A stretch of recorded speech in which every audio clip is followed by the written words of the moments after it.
Saddle up your horses.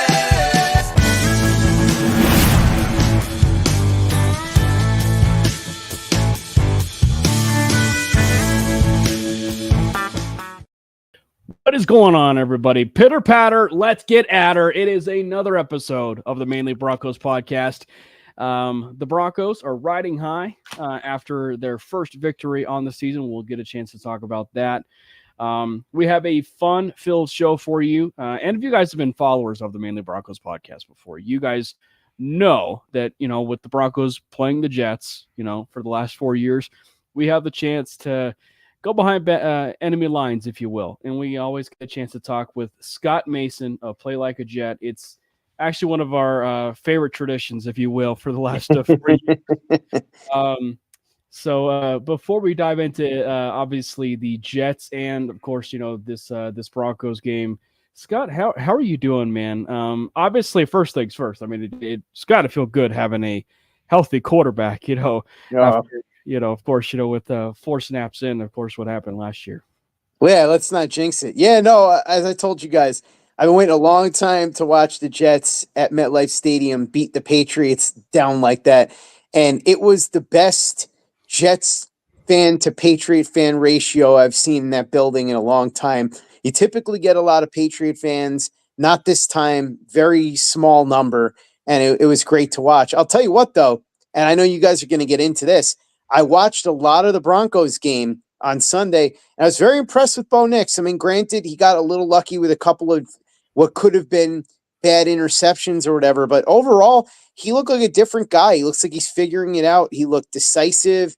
He looked good in the pocket. He was moving well. I mean, that one play, I was laughing because I heard Robert Mays from The Athletic say, I'm not saying I didn't realize Bo Nix was athletic, but it's more of a plus than I would have thought at the NFL level. And I think that's true. It's sort of a deceptive thing with him. He's an athletic guy, but he's more like Sam Darnold athletic than he is, Josh Allen or Lamar Jackson athletic, where he can make some surprising plays with his legs. And obviously you saw in that play, he looked like Josh Allen there. But I thought he did a really good job. And look, we'll see. It's only been 3 games. But if he can be a solid starter, even, that Kirk Cousins type for the Broncos for a while, that would be a huge win considering what they're trying to dig out of with the Russell Wilson situation and all of that. But we'll see. As I said on Twitter after watching that game, I'm not saying that the Jets aren't heavy favorites because they are. They're 7-point favorites, but I think everybody just assumed this was going to be a win, and the Jets may very well win, but I think Bo Nix's performance makes you think twice as opposed to it being a cakewalk. Maybe it's going to be a lot more competitive than people expected, and maybe the Broncos have a better chance than people originally thought. We're 6-point underdogs versus the Bucs, all I'm going to say. Yeah, well, that's what I'm saying. Well, and it makes you feel like this is going to, it goes to show you how we're like even Jets and Bronco fans are like searching for a good game because, the last good game that they really had was really the Thursday night game back in like 2020 with Sam Darnold. And Brett Rippon. Yeah, and Brett Rippon. That was a game. Yeah, that was a game. But yeah, it kind of feels that way. It kind of feels like things are, trending in that direction. So we will also try our hardest to not make any pineapple on pizza jokes or any Papa Murphy. By the way, we should clear the air with that. But obviously, first things first. How is the season gone with Mr. 8? It feels weird not saying number 12 back there, but yeah. Mr. 8 back there. Obviously, the season last year didn't exactly go according to plan. You could say, it's kind of, it's interesting looking back because I had the pleasure of hopping on your show and talking about the correlations between Peyton Manning and Aaron Rodgers with, Rodgers on the Jets, Manning on the Broncos, that kind of deal. Unfortunately, it kind of ended abruptly. But have there been some of those similarities, specifically, with kind of like the Manning, esque situation here in Denver, and how exactly has that been going? It seems like it's going quite well, at least with what we've been seeing on the field. Well, it's early, but I will say one thing that you brought up in terms of that correlation at the time was Brandon Stokely was a guy that Manning had good chemistry with previously, and he came into Denver and they picked up right where they left off in a lot of ways. I think that's sort of what happened with Alan Lazard, because Alan Lazard was brutal last year without Aaron Rodgers, like so bad that there was talk the Jets were considering cutting him and just cutting their losses. But as soon as Rodgers is back, all of a sudden Alan Lazard is leading the team in touchdown catches. He's second in receiving yards, second in receptions, and he looks like a legitimate NFL caliber wide receiver again. And a lot of that is just because he and Rodgers have a certain chemistry together. And we've seen this before with a lot of different guys. I mean, one example I can think of off the top of my head was Deion Branch. I don't know if you remember him from the New England Patriots. He had incredible chemistry with Brady. He left, signed a big contract with Seattle, didn't work out there, went back to New England, and all of a sudden he was right back to where he was. It's just sometimes that's how it is with certain receivers and certain quarterbacks. There's a chemistry there. So that's been nice. And look, things got off to a bit of a bumpy start. We all know what happened. Forget last year. We all know about that. But week one, they got beaten up by the 49ers. The offense didn't look great. Rodgers was fine, but he wasn't Aaron Rodgers level good. I thought he was good, but not great. And they got beat up, mostly run over by a backup running back. My cousin Jordan, Thanksgiving is going to be very awkward this year. My cousin Jordan Mason, who is running for the 49ers there. But then in Tennessee, it was weird because things started off rough and they were losing at the half. And I was there in Tennessee, and a lot of Jets fans were there, and we were wondering what was going on. Rodgers kind of looked lifeless at the beginning. He looked unsure of himself. He looked hesitant.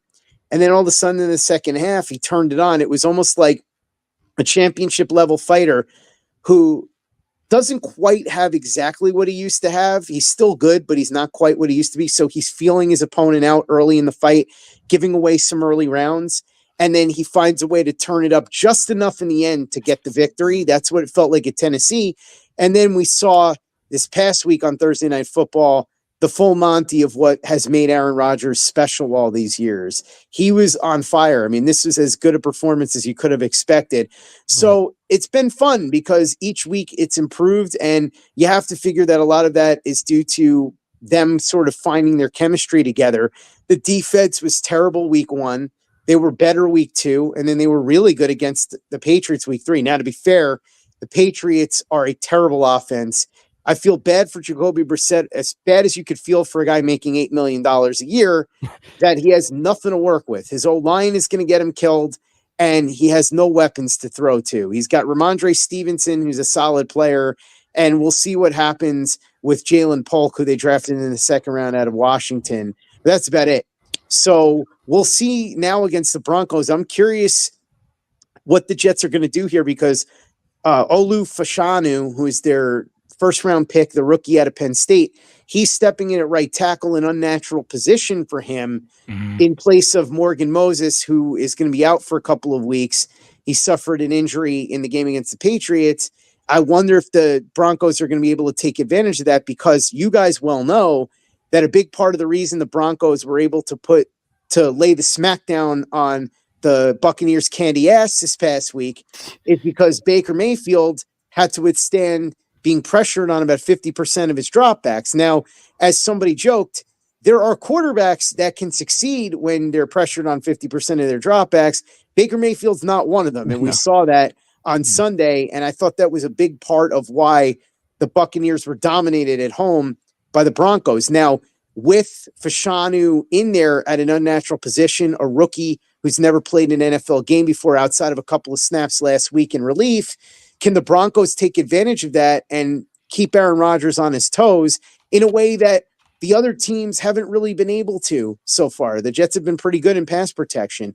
It's an interesting question. I think that's one of the keys to this matchup. And then obviously Bo Nix is another one. Like, he did really well against a Todd Bowles defense that it's not on the level of what we've seen from the Jets last few years, but we know that Todd Bowles is a really good defensive coordinator. He's done a very good job everywhere he's been with the defense, and Bo Nix did really well. So can he withstand a Jet defense that didn't look great week one, but has seemed to improve each week with Robert Saleh and Jeff Ulbrich pulling the strings, with some of the best defensive backs in the league back there, especially cornerbacks. So it's going to be an interesting matchup. I'm really curious. And like I said, I'm a little less confident now on the Jets side of things after watching what I watched on Sunday than I would have been a week before when I thought maybe Bo Nix is a few weeks away from even being playable. He looked markedly different against the Buccaneers. Yeah, I mean, I think it's going to be a good game. What you talked about with just the pressure rate we've been able to bring, which has been really nice to see. I think that's going to be like a big, I think on both sides of the ball, that's going to be like big, or on both teams, that's going to be a big factor in this game. The Jets defensive line is kind of scary, terrifying, to be honest. Like we've had our own share of injuries on the offensive line, and Alex Palczewski stepped up and looked really good for us last week. So we'll see there, but I think it's going to come down a lot to that. I think Aaron Rodgers, I don't know if I'm completely accurate on this, but I believe he's had the like most clean pocket, like percentage of like how frequently he is able to throw from a clean pocket in league through 3 weeks, I believe. Like, I'm really clean. And Bo is just surprisingly very good at apparently avoiding sacks. So it's going to be really interesting to see, but I definitely think that's a big factor in this, specifically, like, again, taking advantage of or trying to go after the rookie in Vishanu, because Moses had that MCL sprain. So that'll definitely be a big thing to keep an eye on. And that's honestly my biggest concern with the Jets defense. And everyone wants to say Sauce Gardner, but I'm like, that defensive line is terrifying in some ways, specifically on the interior. So that'll be interesting to see kind of what happens, but I think it'll be a good game. I'm excited to see what Bo can do. And we'll see if the Aaron Rodgers magic continues to live on, and or if he is actually aging. I can't tell. Well, I look, there's some signs. His mobility was much improved against the Patriots. It's not what it used to be, though, clearly. But he can move still. He can scramble for first downs and things like that, and he can throw on the run. So that'll be fun to watch. And like you said, can the Broncos get to him in a way that they got to Baker Mayfield? We'll find out. I will say this about the Jet defensive line. It's funny you say that, Brandon, because obviously Hassan Reddick is still home. He is continuing his holdout, and so that's a big element that's missing. And I will say with Will McDonald, well, you look at the stat sheet and see that he has 5 sacks in the first 3 games, and that's awesome, don't get me wrong. Several of those sacks were what I like to call Vic Beasley sacks. I don't know if you remember Vic Beasley, who used to play for the Falcons. Vic Beasley. Yeah, so Vic Beasley one year had like 15.5 sacks, but if you went and looked, a lot of them were like, okay, he beat a running back, or he came in unblocked, or whatever. And when you watch the tape, the 15.5 sacks didn't really stand up to the level of play, and that's why he regressed back to the mean in seasons after that, and he was more of like a 5-6 sack guy, because whenever he had to try and beat an opposing offensive lineman, he wasn't really able to do it with any kind of regularity. Now, Will McDonald has definitely shown some strides. There's been some times where you've seen him do some nice things. He had a couple of really nice reps. The end of the Tennessee game, he had a really good sack, and then they didn't call it, but he got held badly by one of the offensive linemen on Tennessee. So he's progressing, but I don't think it's quite to the level of the 5 sacks. But Quinnen Williams is obviously Quinnen Williams. He had another really strong game this past week against the Patriots. That's obviously the Jets' best player up front. Beyond that, though, you got McDonald, and we'll see what else these guys are able to do in terms of who can step up and hopefully fill the void, because Jermaine Johnson, as we know, is out for the year. Hassan Reddick is home. The Jets have been able to get better pressure than you would have expected so far. We'll see if that continues against the Broncos, but I will say Knicks is obviously going up against a really strong secondary, particularly the cornerbacks. DJ Reed is one of the better cornerbacks in the league, certainly one of the top number 2 corners. And we all know Sauce Gardner is probably the best corner in the league. And if it's not him, then it's probably your guy, Patrick Surtain. Right. So either way, one of the two, but it'll be a fascinating matchup. And if Bo Nix can do well against this Jets defense, then you guys should be pretty pleased, because it'll mean that it wasn't just a fluke against Tampa Bay. Yeah, and I'm glad you kind of brought that up a little bit. And one name that I'm surprised I didn't really hear you say, although he hasn't been as like I guess you could say, impressive by the numbers, but Javon Kinlaw has also been doing pretty well for you guys as well. So I believe him and Quinnen Williams are both. This is what freaked me out. Top 8 in win rate or something. So that's what scares me more. The Hassan Reddick thing is more of a ironic situation, but I'm just excited to see the law firm of Franklin Myers come back and get some sweet revenge. So, well, I'll tell you, it's funny about Franklin Myers because when the Jets traded him to the Broncos and didn't get much, I was like, well, listen, like John Franklin Myers, good player, very consistent, very durable, 50 or more pressures every year for the last 4 years, solid run defender, versatile player. He can play inside or outside, guy you like to have. But look, the Jets got Reddick. There's only so many snaps if they want McDonald to develop. Now, silly me, I gave the Jets the benefit of the doubt, thinking that they did this with a deal in place with Hassan Reddick, not realizing they didn't have that deal. And then when you look at the fact that they didn't, you have to say to yourself, why would they trade a player like the one I just described for nothing when they didn't have anything worked out with Reddick yet? And so a lot of people have joked around about, hey, if the Broncos fall out of contention, do you think the Jets could call up and try to get John Franklin Myers back? But I think he's one of those guys. It's funny.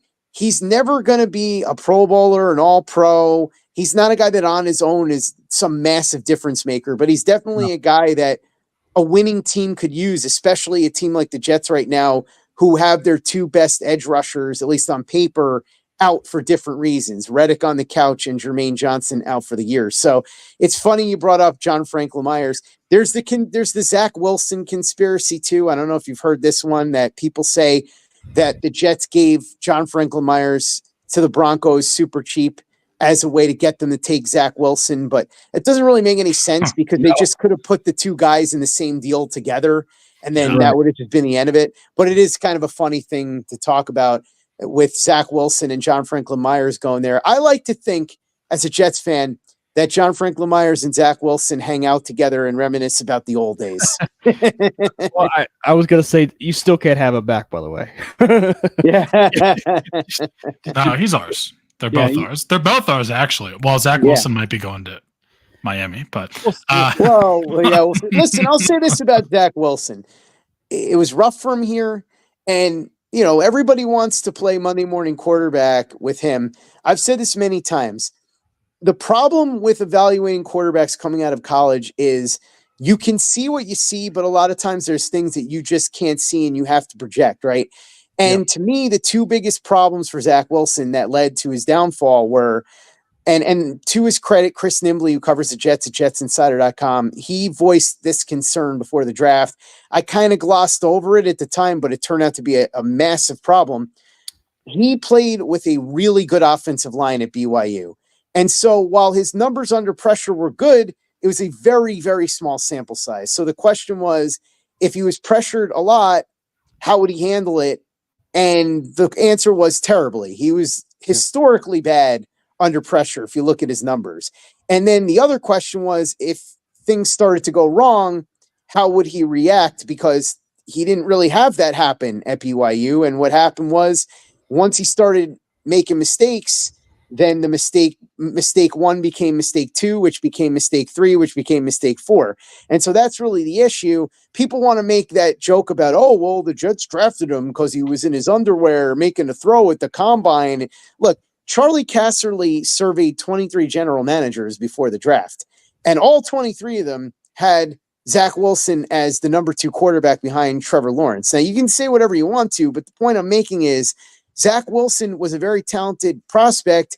He just didn't work out. And the fact of the matter is, the league is littered with quarterbacks who are highly thought of prospects that just didn't work out for one reason or another. So, look, I'm not saying Zach Wilson's going to work out, but if I were to bet on somebody being able to do something with him, it would be Peyton. I'm not saying he'll be able to, but I think he's at least in a better spot now than he was before. So if it's going to happen, you would think the Broncos are a good situation for him, at least. Looking at the game at hand and looking at the overall matchups, and we touched on it just a little bit, But what are some of, like, from the Broncos side of things for you? I mean, you touched on Bo a little bit, coming from the Tampa Bay game, but what are some matchups that do, like, worry you or kind of like raise your eyebrows a little bit, that kind of concern you as you look at the Jets and Broncos game? Well, obviously, the Jets have had a lot of trouble defending the run. So, really, anybody running the ball. Listen, Jordan Mason, and I understand it's the Shanahan scheme and Trent Williams and all that, but Jordan Mason was running for over 5 yards a carry against the Jets. So, if that could happen, then any running back could have some success against the Jets. And I know that I said that I'm very confident in the Jets' ability to defend the pass, and I am. But I've always been a Cortland Sutton fan. I think he's a really good player, and I'm curious to see, he did have a play against Sauce Gardner. I don't remember if it was last year or the year before, where he almost caught a touchdown on him. And some people thought it might have been pass interference. I didn't think it was, but I could see the argument for it. Either way, I mean, Sutton's a guy that gives even the best corners some problems. So that's one that I definitely would say is an interesting matchup to be concerned about. Not necessarily Sauce, but I'm saying just the Jets having to defend Cortland Sutton. And then on the other end of things, like we said, Olu, very solid in pass protection at Penn State, a work in progress as a run blocker. But ultimately, he's playing a position he's not all that familiar with. He took some reps in training camp and all that, and I'm sure they're getting him ready this week. But it's an unnatural position for him, and he's going up against a defense that had a 50% pressure rate last week against, as we know, a beat-up offensive line for the Bucs, but still, 50% pressure rate is a 50% pressure rate. So that's one matchup that I'm a little bit nervous about as well. And obviously, look, Patrick Surtain versus Garrett Wilson, which is something I assume we're going to see a lot of. Ready. Yeah, that's going to be a fun one. Patrick Surtain. Look, I think Surtain and Sauce, and it really drives me nuts when these people try to claim that, Sauce holds on every play. You guys don't know football. I'm sorry. But either way, Sauce and Surtain are two of the three best corners in the league, whatever order you want to put them. I'd say those two guys, and that's subjective. Yeah, whatever you want to say, but I think those two guys and Jalen Johnson are probably the three best corners in the league right now. If I were to, if somebody were to hold a gun to my head and ask me. So either way, I mean, Surtain going up against Garrett Wilson will be fun. And if he's able to do a really good job against Garrett Wilson, then it'll be up to guys like Alan Lazard to step up. It'll be up to guys like Tyler Conklin to step up. And it'll be up to guys like Mike Williams, who, it's interesting. You look at the stat sheet, 3 catches, 34 yards last week, but he had 2 huge first down catches, and he almost grabbed a touchdown that was thrown in an area where only he was going to be able to come down with it. It was either going to be him or be incomplete. So that'll be fascinating. I think those are the keys matchup-wise, and I'm curious to see what happens. Look, Bo Nix is the big question mark for the Broncos. If he plays the way he played against Tampa Bay, I think they have a fighting chance. If he looks more like he did the first 2 weeks, maybe a different story. Right. Obviously, I would also be remiss if we didn't get a chance to talk about injury report a little bit going into this game. And I feel like some of that too, is specifically with, maybe some of the matchups, is kind of eyeballing a little bit of that linebacker position. Obviously, the Broncos took a little bit of a hit with their linebacker, with Alex Singleton being out for the year. And, they ended up signing Zach Cunningham and Quan Alexander. My guess is one of them will end up getting, promoted and, and on the active roster for a game day. But where I want to, take it back to you with CJ Mosley. It wasn't exactly the most confident. I should say Robert Saleh was. He wasn't exactly the most confident when talking about Mosley and the availability for Sunday. If I had to guess, I'd say he probably will play. But I will say this, and it's kind of funny to say this about a player who's been as good as he's been for as long as he's been. The defense looks faster without him. With Jamie and Sherwood in there, the defense just looked faster against the Patriots. And it looked faster in that Tennessee game after Mosley came out. So I'm wondering if we're going to see more snaps for Sherwood than people expect, even if Mosley plays in this game. And a lot of people were really high on Sherwood coming into this year. He had a really good training camp, and people were wondering if he'd get his chance and how many snaps he'd get and how he'd look. And so far, he's looked pretty good. So I'm not super concerned about that linebacker spot, whether Mosley plays or not. I will say also, obviously, Quincy Williams, an all-pro. He's been really good this year, too. Mm-hmm. He's a fascinating story because, remember, I mean, he's Quentin Williams' little brother and all that, but he was released by the Jaguars, and the Jets picked him up off the scrap heap, and they kept telling everybody how they thought they had this gem that they could turn into something that they were going to develop into a really good player. And in the first few years, you're just like, I don't get it with this guy. He's always over pursuing, and sometimes he just doesn't seem to know where the ball is. But man, everything just clicked for him last year, and he picked up right where he left off last season, just being where the ball is all the time. So the linebacker spot is not what that I'm super concerned with, especially considering how well Jamie and Sherwood has played so far. Yeah. Well, speaking of linebackers, that's the one thing too that inside linebacker specifically, that's like one of the big things to me that's going to be almost like in the matchup discussion a little bit too, with how well both Breece Hall and Braylon Allen have looked for you guys. Braylon Allen falling to the 4th round. I don't understand. I was a huge fan of his coming out. But I think with the loss of Alex Singleton on our side, that's going to maybe be a bit tougher. Just with like who you would assume his replacement would be in Cody Barton, not as good against the run, better against the pass, but not as good against the run.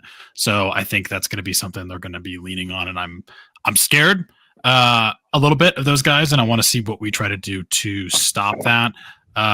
So that's going to be where I'm looking. The other thing too, that you already talked about, the obvious Pat Surtain and Garrett Wilson matchup, but I'm actually really excited to see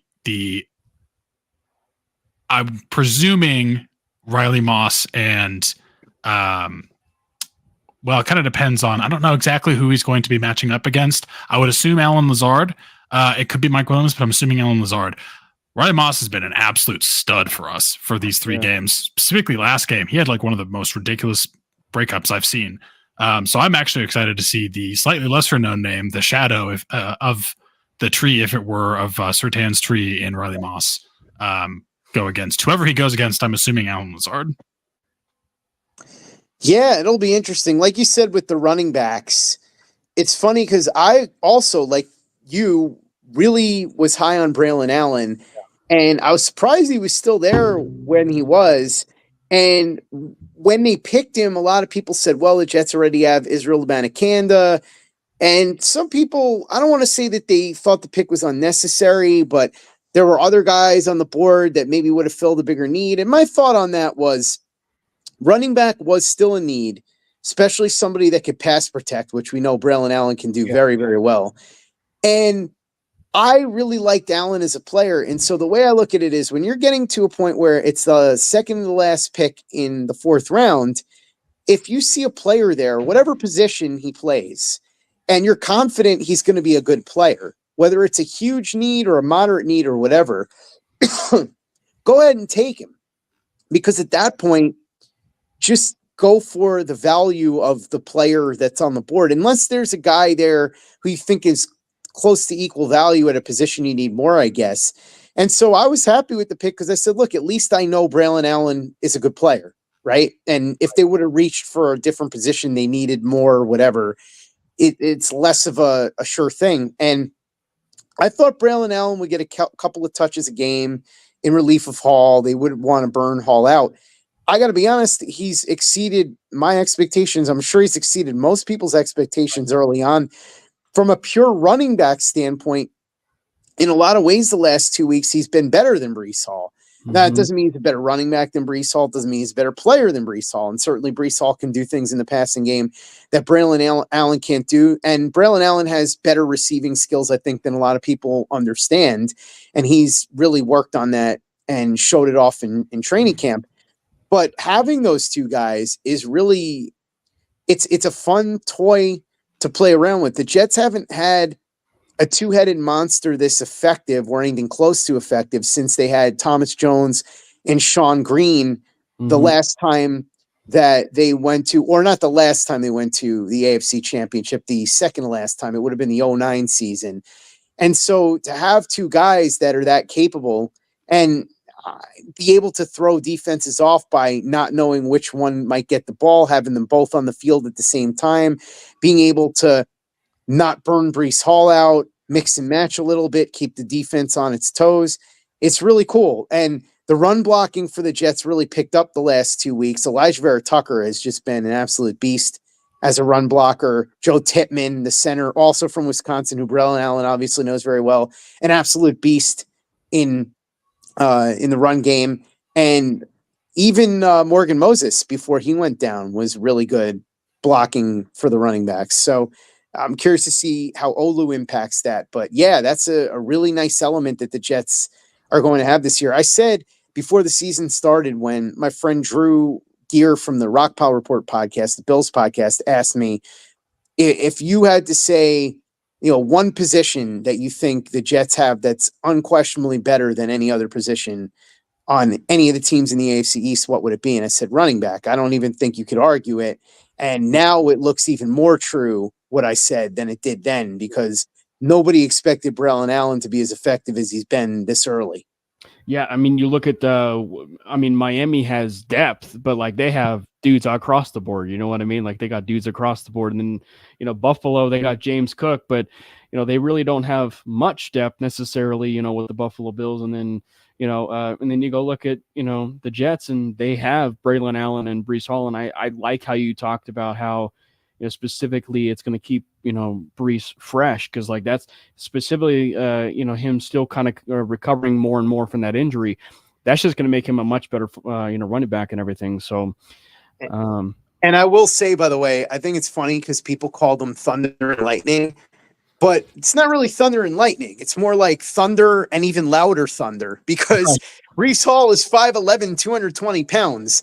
He's not some small scat back or something. And then Braylon Allen is 245 pounds. And the scary thing about him is he's 21 years old. So he's not done getting bigger and stronger yet. He could eventually become Brandon Jacobs level big and strong. We'll see.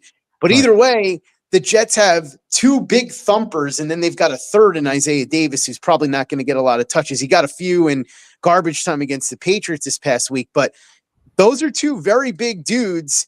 And like I said, it's not thunder and lightning. It's thunder and louder thunder, which is a fun combination to play with. Yeah.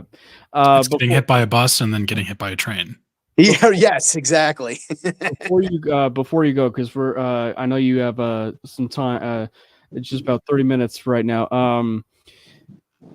Let's go with X factors and let's go with predictions. Who is your X factor for this Broncos and Jets game, and then what is your prediction for this game?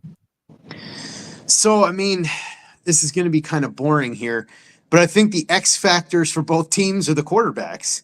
If Bo Nix can play close to the way he played against Tampa Bay, I think the Broncos are going to have a fighting chance. Unless Aaron Rodgers plays like vintage Aaron Rodgers, then it's going to be really tough, because the way Aaron Rodgers played against the Patriots, especially if they can keep the pocket clean for him, the Jets can beat pretty much anybody on any given day, especially at home. So I think those are the two guys. I mean, there are other ones. Olu, like I said, is an interesting one. I think one of the X factors will be whether or not the Broncos can get pressure on Rodgers. If they can get anywhere close to the amount of pressure on Rodgers that they did on Baker Mayfield, then, as I said with Bo Nix, it's going to be a much tighter contest than the odds makers would have you believe. Yeah. So I think that's it right there. The two quarterbacks and what happens with the pressure rates. If the Jets can make Bo Nix look like the nervous rookie, then I think this could potentially be really ugly in favor of the Jets. However, if the Broncos can get to Aaron Rodgers, I think that they can make things more interesting. And certainly if Bo Nix plays well, that could be something too. So those are the X factors, but I think ultimately it really does in a lot of ways come down to the quarterbacks here. Can the old lion be what he was last week? Can the young lion be what he was last week? And if they both can play that way, then you could have yourself in a competitive, entertaining game. Yeah. And what's your prediction? What you got? So, I mean, I hate doing these because, like, I know if I predict the Jets are going to win, then it's going to jinx them or something. But I would say I think the Jets are probably going to win this one. I'd say they probably cover the spread. I could see them winning by 7 to 10 points. But I do think that Knicks will play reasonably well. I think that the game won't be a blowout, and I think probably in the second half it'll still be within reach. And one of my other predictions is that Nathaniel Hackett is going to be high-fiving a lot of guys in the locker room after he sticks it to Sean Payton again with another big victory over the Broncos. So, yeah, that would be my prediction. But I will say this, honestly. If I was a Bronco fan, I would be more concerned with how Knicks performs than whether or not they win the game. Because, I mean, look, obviously anything's possible.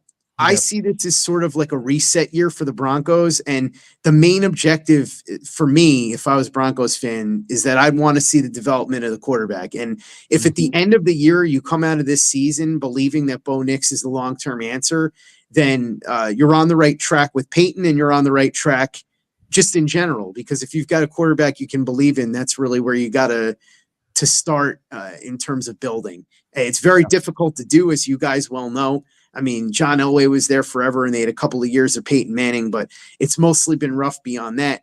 And Jets fans know all about it. I mean, the Jets haven't developed a decent quarterback since Chad Pennington, and that's a long time ago now. So, look, I know you want to try to win all the games, and if the Broncos win, all of a sudden they are back at 500 and things are looking up for them, and maybe they can compete for a wild card. But I think if you come out of this one liking what you see from Bo Nix, that's a good start. And if you see more of that the rest of the year, then you can have a lot of faith in Peyton and Knicks going forward, which would be huge. Absolutely. He is Scott Mason of the Play Like a Jet podcast. We are actually going to be appearing on his podcast, get a chance to do a all access of the Denver Broncos side of things with the New York Jets, previewing the game as well. So make sure you stay tuned to that. But Scott, thank you so much for hopping on with us. It's always a pleasure. It's a tradition unlike any other. Yes, indeed. Always love talking to you guys. Appreciate you having me on, and I'm looking forward to talking to you guys on Play Like a Jet as well, and getting the Broncos side of this. So, gentlemen, let's hope for a good competitive game. And no matter what happens in this game, remember, pineapple does not go on pizza. There it is. Thank you so much, Scott. Yeah, that was absolutely a blast. What an exit line. So for anybody that does not know, and the three of us obviously are really good friends now with Scott Mason, and he tells this story of Papa Murphy's, and he is a true New Yorker at heart, and and so when we kind of get the chance, and maybe there's some time where we can actually have that maybe with Play Like a Jet for the Bronco fans that tune in, they can get a chance to hear that story. But he is the epitome of a true New Yorker at heart. Absolutely. That was super fun. Welcome in, Matty. Pineapple absolutely belongs on pizza. I don't know what he's talking about. And a hot dog is a sandwich. Like, people just have terrible takes all Water is wet. Well, it depends on your philosophy. I will never, ever, ever forget the question of the day at Broncos training camp when they asked that question. Which one? The responses that they got. Is water wet? Oh, yeah. Classic. So, Matty, I was just going to say, you were, it was tough to do the transition there as we were kind of, having Scott, on with the interview there. But when you were kind of like hanging in a backstage, was there some thoughts that he brought up that maybe triggered some other thoughts for you, and so on and so forth? So talking about the linebacker position is critical. I think that you talk about X factors. I don't think it starts with the quarterback. I think it starts with the Broncos linebacker position, and this is why. The Jets are amongst the bottom of the league in explosive plays this year. The Broncos are towards the bottom of, or however you want to look at it. The Broncos have allowed amongst the least explosive plays this year defensively. So what does that mean? That means that the Jets have success by sustaining drives and nickel and diming you all the way down the field. There are 2 points of emphasis that I am terrified of this week. We saw Conklin get involved by the Jets. I think he had like 9 catches last week. He was a point of emphasis for that passing game. The Denver Broncos allow 22% target rate to tight ends compared to just 13.8% of targets going to the tight end from the Jets. What does that mean? The Broncos facilitate, they force the offense to utilize their tight end more. Well, what did we see the Jets do last week? They utilized their tight end more. Mm-hmm. That's going to be important. Additionally, you were talking about Thunder and more Thunder.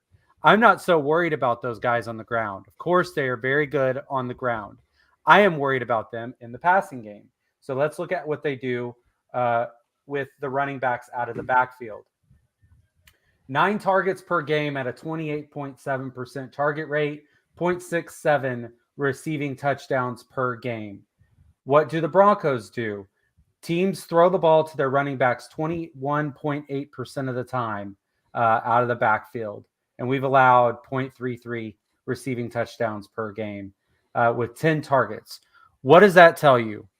That tells me that between the tight end position and the running back position, you're going to be looking at roughly 15-ish receptions between those 2 positions before we even get to wide receiver. Mm-hmm.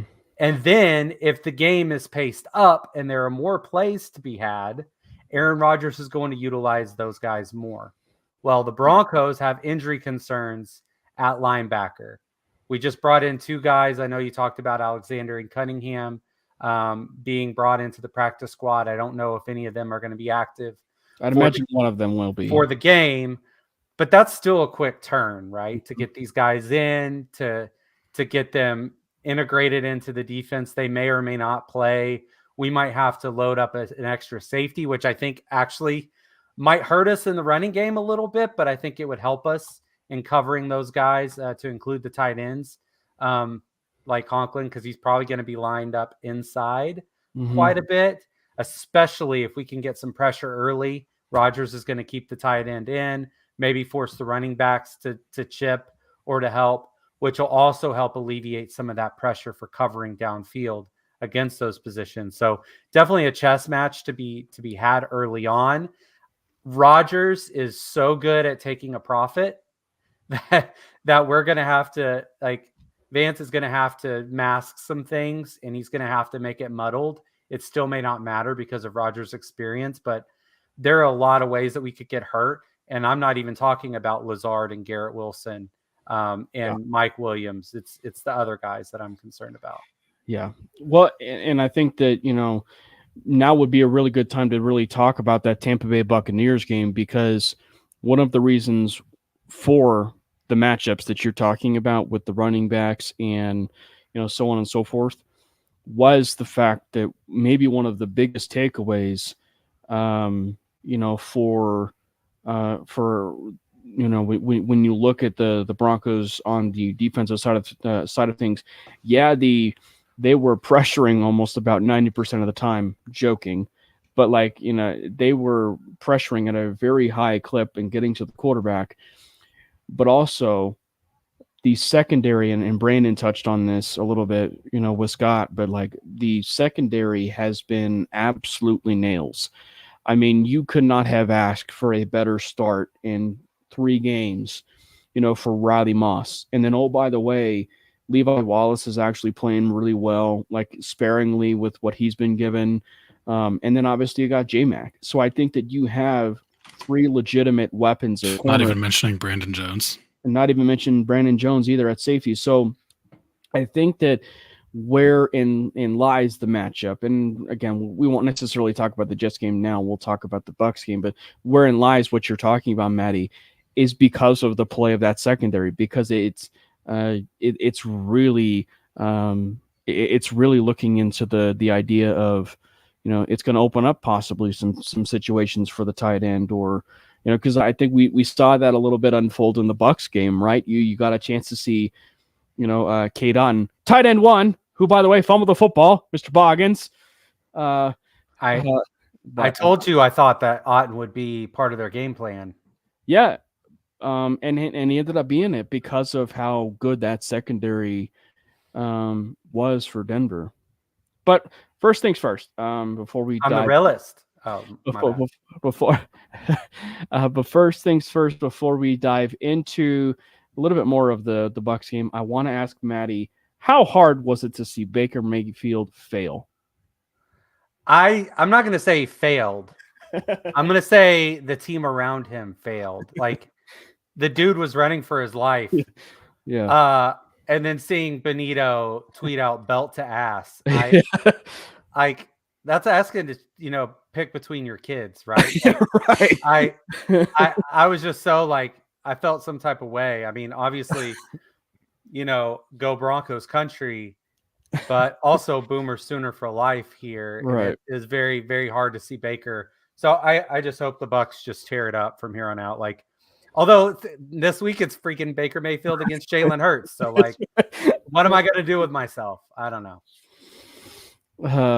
But I got it. And I really have to say, I think let's start with the defensive side of the ball. Cause that's what, I think one of the biggest, takeaways of this, aside from, when we get a chance to talk about the development of Bo, which was night and day. We'll talk about that. But I like the idea that you brought in just one player specifically, and that was Nick Benito. It may have been one or two plays that Vance had a wrinkle in here, but dropping Nick Benito in coverage, I thought was a phenomenal wrinkle that Vance brought in. And I think that Matty and Matty knows this all too well, but I think that people forget this when he was at Oklahoma. Benito used to do that kind of stuff, every once in a while when he was a Sooner. Like, I know it specifically because when they played Nebraska, he was QB spying Adrian all game, and he made it a huge priority to get to him, and he made about as many plays as you could in that game. So he's definitely capable of doing stuff like that. And I think that for that specific wrinkle, and then you factor in all the pressure and getting to the quarterback with guys from the inside and the outside, I mean, it was very much a job well done by Vance Joseph. So as much as we want to talk about the game plan of Sean Payton, let's start first with, the guy who really deserves a huge amount of credit right now in, those 3 weeks, and that is Vance Joseph. Dude, Vance Joseph calling a 2-man rush is like mad scientist level stuff here. And they kind of got there too, a little bit. It was kind of insane. It was insane. Like, that's wild. The defensive play this year, I'm going to go on a bit of a tangent here in a second, but I will say, if you need to have evidence of this, look how the Sooners versus Baylor Bears game ended in 2019. Jalen Hurts on the road at Baylor. They got down early. Jalen brings them back, and the game ends by Benito dropping back in coverage and getting an interception, roughly in the same area of the field that he dropped back on that critical down against Tampa. So it's very interesting. I don't know if Vance saw that he did that or talked to him or whatever, but very reminiscent there. Mad scientist, Brian Flores. Yeah. Right? Like, my NFL MVP going into the season, CJ Stroud, he was in hell this week. Mm-hmm. What was it, like 34-7? Wasn't that the final score? Like, people want to talk about Sam Darnold, and rightfully so. Give him his kudos. I'm not going to say the other thing because Mike might kill me, but you got to give. I'm sending flowers to Doug Allen. But you got to give Brian his Flores. You know what I mean? Like, it's seriously crazy the way that he had. Like, they were talking about it on ESPN. They broke it down. They had the safeties up in tight. in the cornerback position.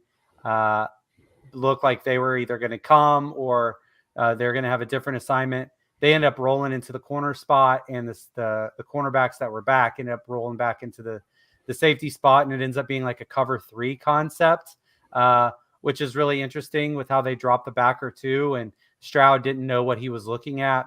Very, very interesting. You're seeing a lot more too high, which I guess, what was it? Yeah, what was Mel? Was it Mel Kiper or who was yeah, it? it was Mel Kiper. Yeah, talking about we need to ban that. Like, no, like beat it. Why don't you run the football better or scout your quarterbacks better? Windows, like, yeah. Which again, we're talking about these things, right? How do you like get after some of that stuff? Well, quick check downs, tight end, running backs out of the backfield, numbers game, things like that the Jets might use. But you're seeing this all over the NFL, which is why I think explosive plays across the league are down, scoring's down, passing yards are down. All of it is just turning into a running league. I mean, right. Time's a flat circle. There's nothing new under the sun. Things eventually like return back to where they started. And yeah, and you're seeing running backs become more valued. There's still a bunch of committees. There are very few workhorse backs in the NFL, but you're seeing that committee teams using it in the aggregate, and I think it's working. I think it's effective. You're seeing not nearly as many points scored. A lot of these teams now are basically forcing quarterbacks to take their profit, and they're disguising things in a way that are confusing all these young quarterbacks.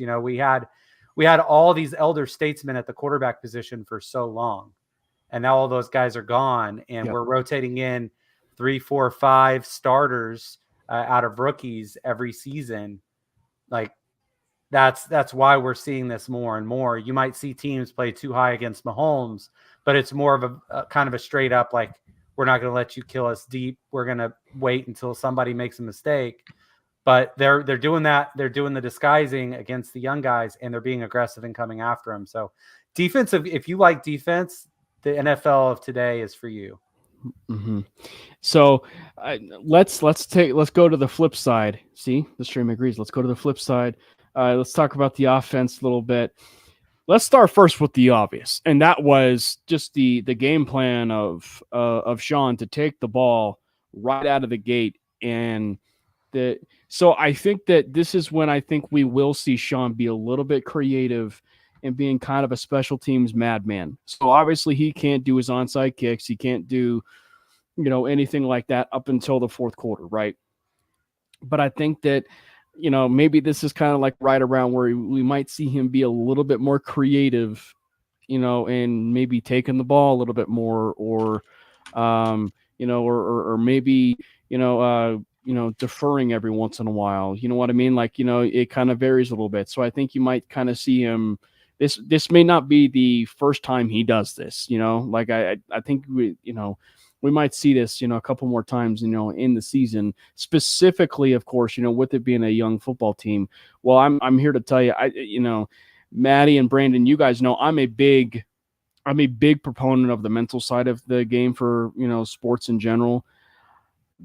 I loved the response of Sean to do that for the young football team, but then to have the resolve of, that young football team to play that they did, and in the opening moment of the game, go down and drive in that situation, put points up on the board immediately, and then in doing so, it gave them just endless amounts of confidence for the rest of the game. So I like how they talked about it. It set the tone for the entire game for how aggressive they were.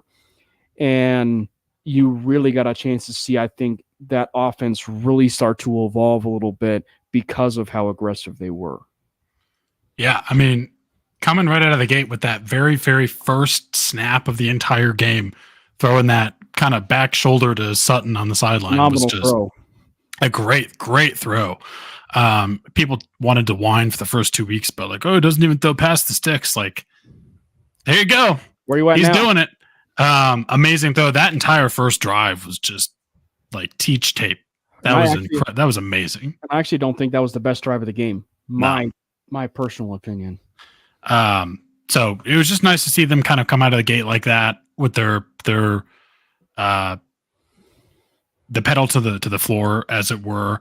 And they never really let up. I mean, there were definitely some times during the game, some drives that ended in field goals where, like, if they had kept it going, like, we would have stepped on the throats of the Bucks. But just literally from the opening snap, an amazing game from Nix, an amazing game from Sean Payton, an amazing game from the defense. Like, just across the board, fantastic thing to see and, like, actually watch a Broncos game and enjoy it. And it's fun, and it looks like an actual competent offense and an actual competent quarterback. And it's pretty cool to see. And against go ahead. Well, and against a divisional front runner, like, we should put emphasis on that. Like, this is a possible playoff front runner. You know what I mean? Possible. They've made the playoffs the last 4 years. So yeah. So great game. That just play where Bo has eyes in the back of his head, feels that pressure, and somehow gets out of it. Vanilla Vic. Yeah, I saw someone call him that. I hate it, but I saw it. I laughed. That's just one of the craziest plays I've seen. Yeah. So what a game. What a game. And and go ahead, Matty. If you have something that you wanted to say. Yeah. So first, Bo Nix's career started a little sour, and then it got sweet. So eating Sour Patch Kids today to celebrate that. The aggressiveness and confidence that man had in that game against the team that had just kind of dominated both sides of the football in some of those games before, and the defense setting the tone. Like, Riley Moss had about as good a coverage as you could have on Godwin, and it didn't matter because a great throw and a great catch beats great defense all day. And that's fine. You just chuck it up, whatever. But that was it. Like, sometimes Baker kind of gets in a groove. It's like a shooter when you see one go in. It's like, okay, like, I know it's possible. They said, okay, you got that one. You're not getting any more. And what I really appreciated was when Javonte had the fumble, so many times we saw the Broncos fold over the previous couple of seasons when a play like that would happen. It'd be like, okay, here goes momentum. It's going the other way. We're just gonna, we're gonna give this game away. We're dominating it. Reminiscent of the Washington Redskin game last year when Russell Wilson fumbled, right? Commanders. You got to say it right. Whatever. Yeah. Okay. I'll drink. I've got a beverage with me. I'll drink in a second. But the defense didn't hemorrhage. No. Right. And the offense responded. There was no leakage. And I just complimentary football. Yeah. Talking about leakage though, the one player that got us out of shit is Bidet. Bidet can wipe the shit away. And it was great. 9 carries, 70 yards, 43-yarder. Really was a tide turner.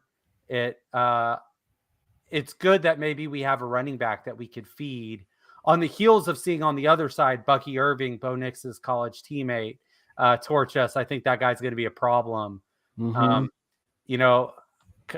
of like Darren Sproles kind of vibes, maybe a little Kamara somewhere in that mold, but for him. But Bidet, which is weird, like spell it right, like Batty. I want to call him Batty. No, there's literal video of him prior saying that his name is Beatty. Yeah. So I don't know. Well, I will say he should be the running back one. I'm moving forward. I'm sorry, Javonte has lost a step, and I hate to say it. It says, Matty, I'll be your Bidet. Thanks for having my back. The one thing I will say is, from what I know, is I think Landon's a huge Missouri fan. So if Landon's in the stream right now, maybe he can clarify in the comments about like where it kind of went amiss here about Bidet, because like because I feel like, I think I was listening to the Altitude Show and they were talking about how the sports and information desk for Missouri was basically saying, that it was Beatty for the longest time. And then, I think he mentioned like it was up until like a few weeks ago when he just made the change. And I mean, to where it was Bidet. And I guess, what was it? I just think that, there may be something going on with family or something. Like he said that there's something like family related or whatever that he'll get to, at some point next week. But yeah, it's just interesting, how it kind of goes from in the swoop of about an hour and a half to it is Beatty, it's Bidet, it's back to Beatty, it's back to Bidet. So it was just kind of crazy. But yeah, no, he was running back one, and the news of the day is that he actually ended up being promoted to the 53-man roster. So they made the big news there of promoting him, and I would venture to guess that he is going to be getting a little bit more looks going forward. Now, it's probably worth talking about at least maybe the biggest negative and one of the biggest negatives of the team in these first 3 weeks, and that is the running game. Even though Bidet has been, one of the positives, I should say. I think that it bears watching that I think Javonte is going to end up being your starter up until the point Estime is ready. That's where we really need to start kind of paying attention to who's really going to end up being the lead back within that stable, for backs, because as we kind of get close to this, I'm very much curious about, will Javonte's carries start dwindling and he ends up being a release candidate, trade candidate, what have you, and they start looking a little bit more to the future, Brandon and Matty, with guys like Estime and Bidet, maybe even Blake Watson. And the other thing you got to factor in too is Jaleel, for as much as he made a spectacular touchdown, that was a phenomenal touchdown. I still don't know how he scored on that play. He's been as much of a disappointment than Javonte also in this season. And so I think that we may look at it from the standpoint of where will this staple of running backs go once Estime comes back. I don't know if it's going to change that much, to be honest. I mean, I think it's more, honestly, the biggest thing to me that's a factor here is just Javonte not looking so hot. And I think they're going to go to more Bidet. And I would hope, like, he should be the running back one, to be honest. I think they're going to go with more McLaughlin. I think Estime coming back, sure, he might get maybe some more goal line carries. But I think he's going to be kind of probably used in the same way that they're using Javonte right now, which is, as much as Javonte hasn't been as good in the running game, he has been very good in the pass protection side of things. And I think that's also what they might want to try to do with Estime. I don't really see that factoring a ton, honestly, in my opinion, into like how they handle the running game. I think it's going to be more like guys like Bidet. It's going to be maybe, even some Blake Watson, in my opinion. But I definitely think Audric Estime could maybe get some more goal line work in the red zone or low red zone. But I don't think they're, maybe I'm wrong, but I don't think they're looking at him as like, he's our running back one as soon as he's healthy and comes back. I could be wrong, but it just depends on what forces their hand. I mean, Javonte has been a big disappointment. I mean, do you agree, Matty? I mean, the whole running game has been a disappointment. Mm-hmm. Let me project a question here. What if the call is not coming from inside the house? What if the running back that we need is not on the roster right now? It's a fair question. If you look at our schedule, if we get through the Jets, which the Jet guy before said, no, we're not winning. We'd be lucky to keep it close. We'll see what that looks like. But if they do get by this game and get back to 500, there's a chance that this team is looking very solid, at least for a wild card. And if the NFL would let the Chiefs lose a game or two. Like who knows? But maybe we turn into buyers at the trade deadline. Yeah. Who knows? There's a certain team that had high expectations that's 0-3 right now with a running back that's pretty damn good that I wouldn't mind having. Zach Moss would be really interesting in this offense. Funny enough, he's with Cincinnati. So, like, I think that would be an interesting avenue to look. Everybody's talking about, go get T. Higgins. I don't disagree with getting another pass catcher, but we're not using the talented ones we have right now.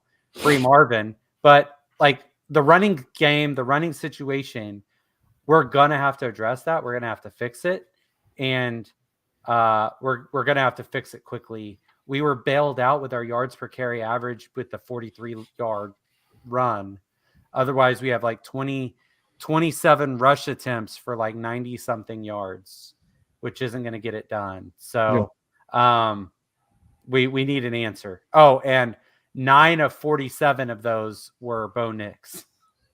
So he's still a leading rusher on the season. Yeah, so now moving on to, should I say, maybe the biggest positives, like maybe the biggest positives of the entire game. Not maybe, the biggest positive. Would be the performance of Bo Nix and the offensive line. We have to end the show by talking about those two. You don't want to put the cart before the horse on this, but if Alex Pavlovsky, if Pavlovsky continues this progression, and it was only one game, but if he continues that progression to where things start stacking up, much like you hope that Bo Nix, we'll talk about him, stack up more and more. Matty's getting ready. He's already got his popcorn. But like, I just think that, but the more things stack up with this offense line and specifically him, and Mike McGlinchey does come back, you will actually have to enter a conversation of what do you do with Garrett Bowles then? Because Garrett Bowles is a bit of an issue. And I think Luke Wattenberg, for as much as he's had some decent, reps a few times here, the last couple games, he's not looked he's not looked the best. And so maybe you move forward with Alex Forsythe a little bit, who we all know has familiarity with Bo. So talking specifically about the offensive line, it was a great game. Everybody for their most part played an exceptional game, except for Wattenberg and Bowles, but they really played their butts off. The interior of the offensive line, led by Powers and Miners, they played their butts off. And then you factor in Pavlovsky. I mean, yeah, they didn't have Vita Vea. Yeah, they didn't have Kalijah Cansey, but they had about as good of a game as you could have ever asked for. Definitely. Yeah, I mean, the offensive line as a whole deserves, honestly, I would give a game ball to all of them. Like, there were definitely some performances that were better than others, but just as an entire unit, they were performing. Like, Bo had a lot of clean pockets. And he's also even proving that he's the anti-Russell Wilson of, like, basically being very, very good at eluding sacks as opposed to what Russ did, which was like just running into sacks. Yeah, already as a rookie 3 games into his NFL career. So I definitely think Pavlovsky was a nice bright spot, a nice surprise. So that was nice to see.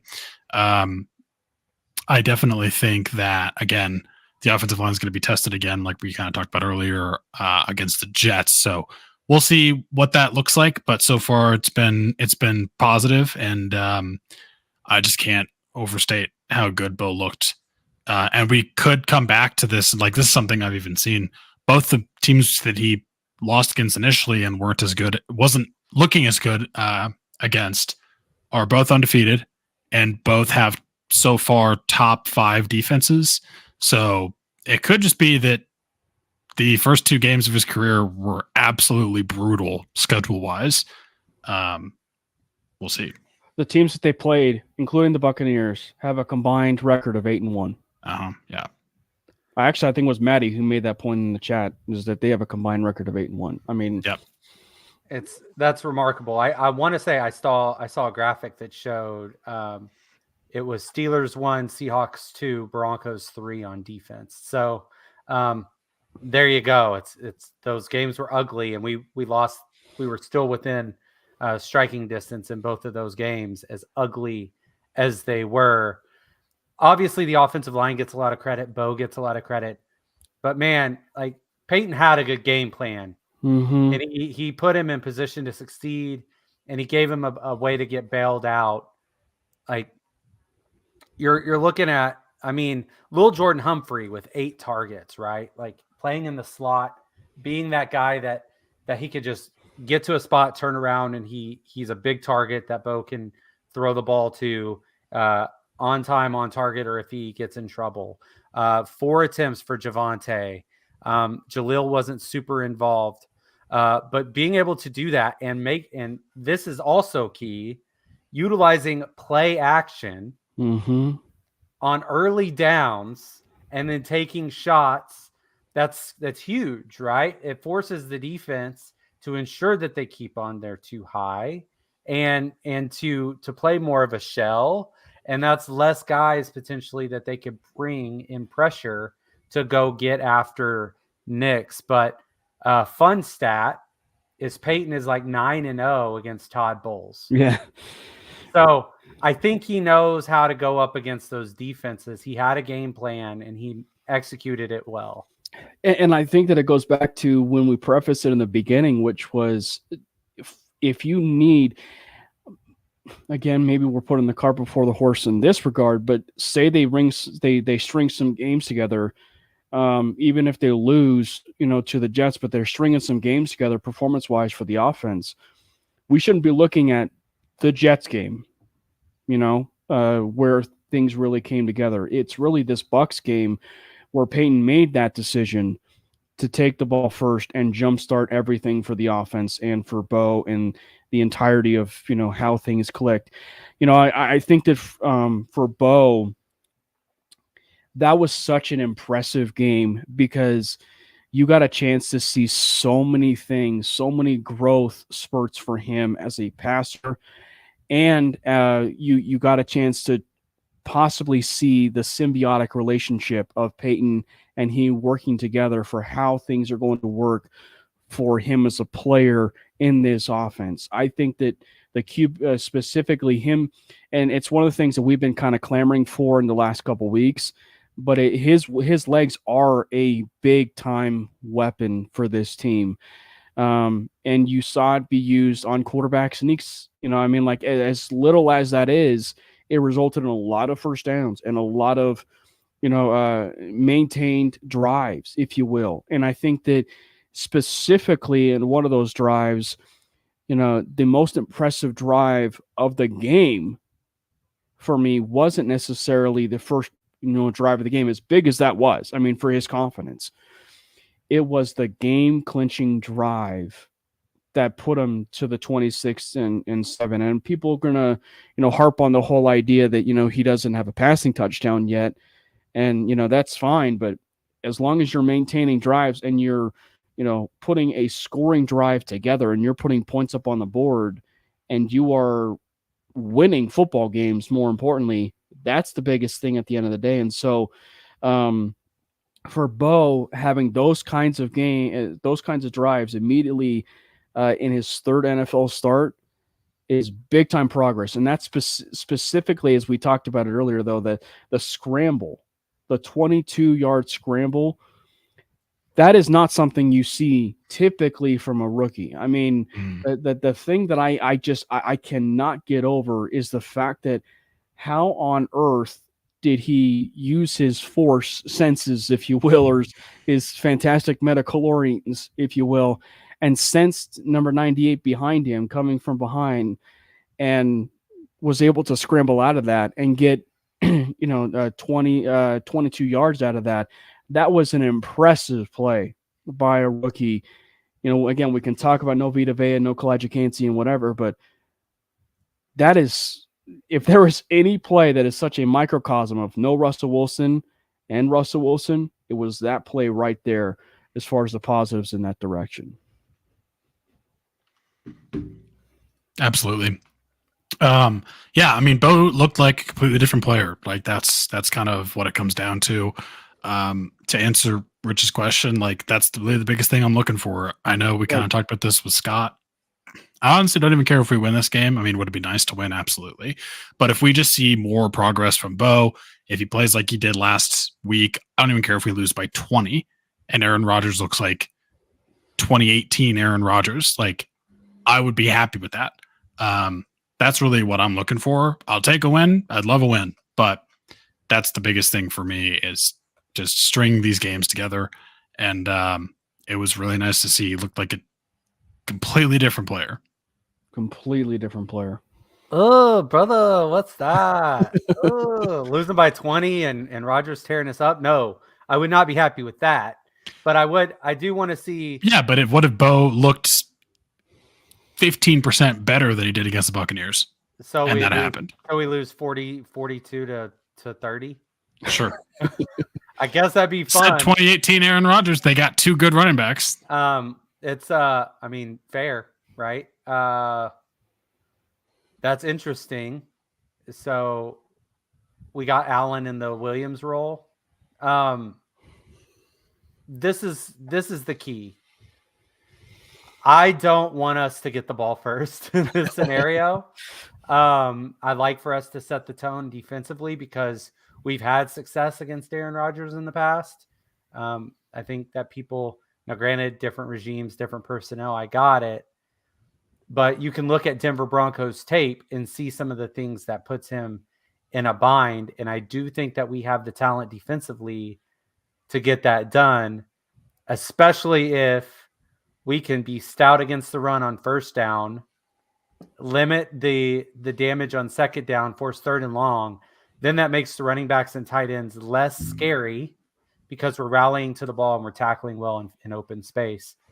So that could be a formula there. But one thing we haven't seen much of, and it's very nice to have this potentially, is playing with a lead, playing with a couple of scores of a lead and allowing your defense to be aggressive and pin their ears back and get after it. Mm-hmm. That's how we got 7 sacks on Mayfield. It's because they threw the ball 33 times. And that had 40 dropbacks then at that point to 16 runs. Mm-hmm. That's a recipe for success for our defense. If we can force teams to throw the football, because then they're going to be wrong a lot. Whereas, running the football limits our opportunities defensively to make big explosive plays. So Bo Nix, while it was cool to start on the road and to get hot early, I would prefer if our defense could be the ones to set the tone early here in this hostile environment, and then maybe build some confidence, give Bo Nix a short field potentially, and then roll from there. So anyone else terrified of that field? Not the environment, but like, dog, that thing is claimed more ligaments. Yep. Just that's Saquon. We might as well just be playing our games out in the freaking parking lot. Say a silent prayer. And maybe that's, granted, it's not MetLife, and maybe that's one of the reasons why the Broncos are kind of doing what they're doing, which is smartly staying on the East Coast and practicing in West Virginia, getting accustomed a little bit to the East Coast living and that 2-hour time difference and what have you. But they've claimed some pretty bad injuries. I mean, you don't need to look no further than he's not here anymore. But Jerry Jeudy sustained a pretty nasty injury, in that game against the Giants. I want to say KJ Hamler sustained even one in that game. So I mean, there's been some rough ones, for the Broncos, specifically in that game. So yeah, definitely.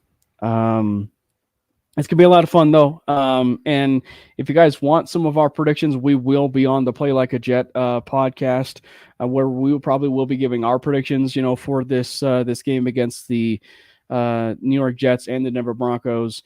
So make sure you stay tuned for that. It's going to be a lot of fun. I mean, it's going to be a lot of fun. I mean, to echo what Brandon was saying, and even for Matty, like this season is once again, it's all about the development of Bo, and can he continue to manipulate, this offense and matriculate this offense down the field. I think is going to be one of the keys, of course, for this season. Can he go from hash to hash and move the football and be decisive and use his legs and, and protect the football? And I think that's probably one of the areas for Bo that has been so impressive and so underrated is that, yeah, he's been scrambling, but he's protecting his body when he's going down and he's sliding. And, so he's really doing a great job of protecting his body. But it's going to be a lot of fun. Again, thank you guys to everybody that's been in the stream. Thank you to Scott Mason for Play Like a Jet. We'll be on, as I said, his show, for Play Like a Jet. Again, thank you guys so much for hopping in with us. And it's going to be a great time. And hopefully we'll be talking once again about a club dub over here on the Manely Broncos podcast next week on Wednesday. And we probably will be doing one right about the same time here at 7:30 on Wednesday. So normal time at 7:30 Mountain Time. Until then, go Broncos. A fast lane when I pass in the street, bag of money in the passenger seat. Simcoe's been asking for me on the road from the west to the east. Way up, I might never come down, cause the coast's racking up the flame out. So high, I might never come down, so what, this is my lifestyle.